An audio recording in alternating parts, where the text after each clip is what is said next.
कारण बाह्य जगतातले जे किलबिश किंवा अनावश्यक घटक आहेत ते त्याला कळायला लागतात.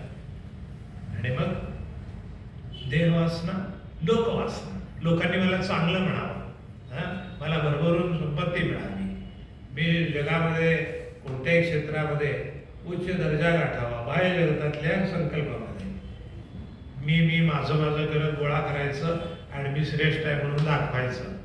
असं करण्यातच आमचा जन्म जातोय. तुम्हाला किती पैसे आणि संपत्ती मिळाली म्हणजे तुमचं समाधान होणार आहे सांगा बघू? अजून पाहिजे कधीच संपत नाही. ते मृगजळ आहे, तिथे ते टिकावं लागत नाही त्याचा, आणि त्याची इंद्रिय पण खंगून जातात. आणि मग ते जन्ममृत्यू जरा व्याधी दुःख दोषाचं दर्शनम, त्या ठिकाणी ते सगळं व्हायला लागतं. व्याधी येतात, संकट येतात, त्यात त्याची मनस्थिती बिघडते, मनस्वास्थ्य बिघडतं, आणि मग त्याला औषधोपचारामध्येच त्याचा सगळा मिळवलेला पैसा खर्च होऊन जातो आणि क्षण व्हायला जातात. ते एवढे अनमोल मनुष्य जन्म मिळाला आहे पहिलं भाग्य.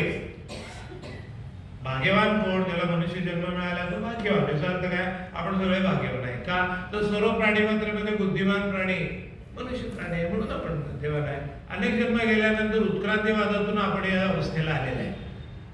तर हे परमकल्याण साधायला मनुष्य जन्म अत्यंत उपयुक्त आहे. तो आपल्याला परमपदाला पोचावाशी इच्छा होणं आवश्यक आहे ना पहिले.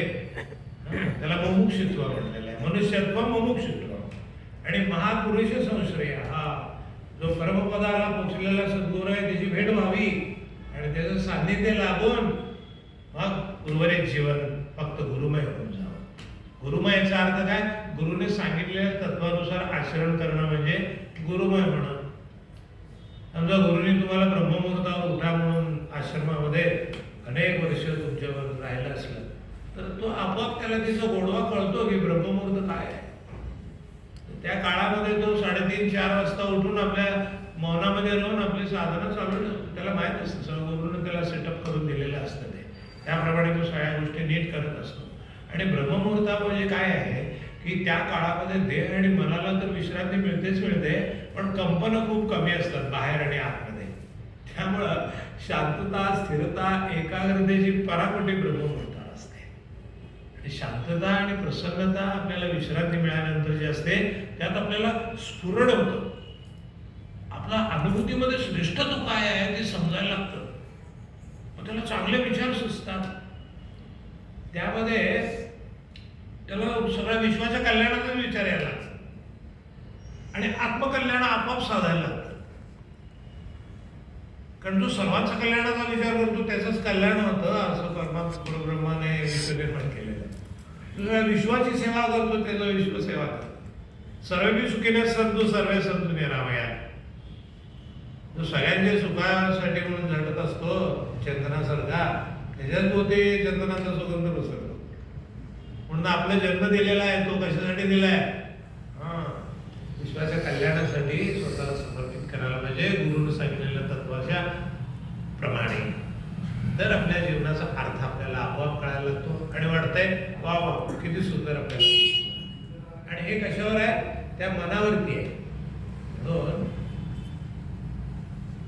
उद्धरेत आत्मना आत्मानम, हे जे काय मन आहे कुणाचं, जो आत्मा जो जीवात्मा जो आहे त्याला उद्धार व्हायचा असतो.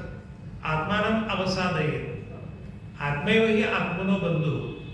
म्हणजे चुकीच्या मार्गाने जायचं नाही आता या मनाला. त्याला सन्मानाला घेऊन गेलं पाहिजे. का?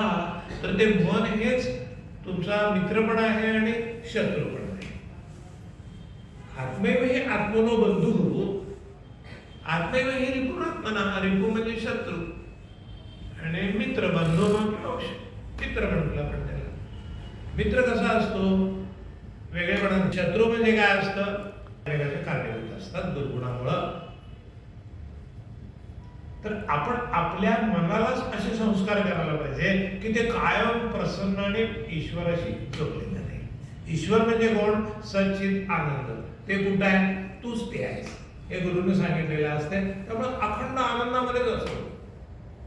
योगी युंजित सततम आत्मानं स्थितीला, आत्मस्वरूपामध्येच तो कायम असतो. म्हणून हे जे मित्र आणि शत्रू